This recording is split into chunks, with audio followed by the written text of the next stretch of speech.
The Supreme Court has rejected a notice of appointment of advocates lodged by ISSA, Mansour and Company Advocates, dated 26 August 2022, purporting to act for the Independent Electoral Commission, IEBC. Mansour had been appointed by the 4 dissenting commissioners led by IEBC Vice Chairperson Juliana Cherera. The Supreme Court stated that the issue of who represents IEBC was an internal matter, but allowed the 4 commissioners to retain Senior Counsel Paul Moite and Advocate Mansour at an individual level if they so wished. Safin Acheng now reports. The Supreme Court pre-trial conference turned into a platform of a showdown between 2 factions of the divided IEBC, with lawyers representing rival commissioners clashing over the right to represent the IEBC as an institution. My name is Githu Muigai, Senior Counsel. I appear for Mr. Wafula Chebukati, Chairman of IEBC. Mr. Eric Gumbo and Mr. Kamau Karori appear for IEBC. The submission by Senior Counsel Professor Githu Muigai that he represented IEBC was challenged by Senior Counsel James Orengo, who informed the court of yet another legal team for the commission led by Senior Counsel Paul Moite, who he said was denied access to the plenary. I've just been alerted by a Senior Counsel who is locked out, who should be in these proceedings. Senior Counsel Paul Moite and Counsel Ali Mansour for the IEBC. I think it's a matter which is live before the court to make a determination whether they could be had. But they have filed papers and they ought to be left at least allowed in. The commissioners to IEBC have not been disallowed. They were, as respondents, they are entitled to be present with their lawyers. That clarification from the Chief Justice, however, did not cool down matters, as the existence of the 2 factions of the IEBC played out in the courtroom. My lady, probably I'm not understood. I've not been understood by the court. There are 2 factions of the IEBC, so to speak. Both factions are allowed to participate in the proceedings with their lawyers. Legal teams representing the rival factions of the commission clashed, each claiming to have the right to represent IEBC.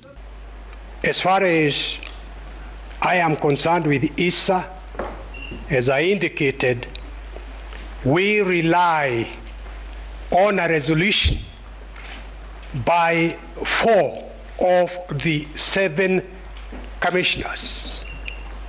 We have stated in our pleadings that we are legitimately representing the commission. Our colleagues have filed the pleadings on the basis of instructions, I believe, by the CEO, who we say the CEO implements instructions from the commission. The commission is a corporate entity. In the absence of consensus, decisions are by majority. It is not the work of the commissioners of IEBC, whether in majority or in minority, to procure any services. That flies totally in the face of the procurement law in this country. As we sit here now, the 4 who purport to have procured have committed a criminal offense. Senior Counsel Fred Ngatia, appearing for President-elect William Ruto, argued that the divisions in the IEBC would compromise the fairness of the hearing. I burnt midnight oil, filed my response within time. Then comes the group of 4 commissioners.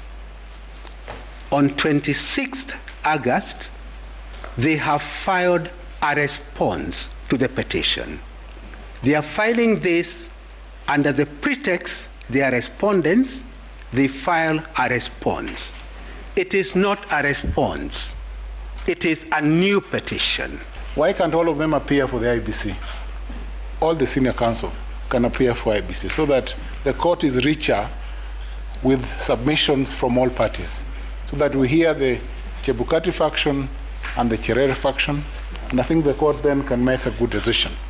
After retreating for about 3 hours, the 7-judge bench declared it won't be drawn into the IEBC fights, terming the question of legal representation an internal matter. It is not the business of the court to determine who represents the IEBC in whichever formation. There is an internal issue which must be resolved by the IEBC, its commissioners, and other internal organs. The Supreme Court then struck out the notice of appointment lodged by ISSA Mansour and company advocates. The notice of appointment filed by ISSA and company advocates is struck out. The 4 commissioners are at liberty to deploy and utilize the services of Senior Counsel Paul Muite and ISSA Mansour advocate if they deem it necessary in these proceedings. The court's directives set the stage for the full hearings starting Wednesday that will see the 2 factions at the commission facing off over the disputed outcome of the August 9th election. Safin Achieng Oma, Citizen TV.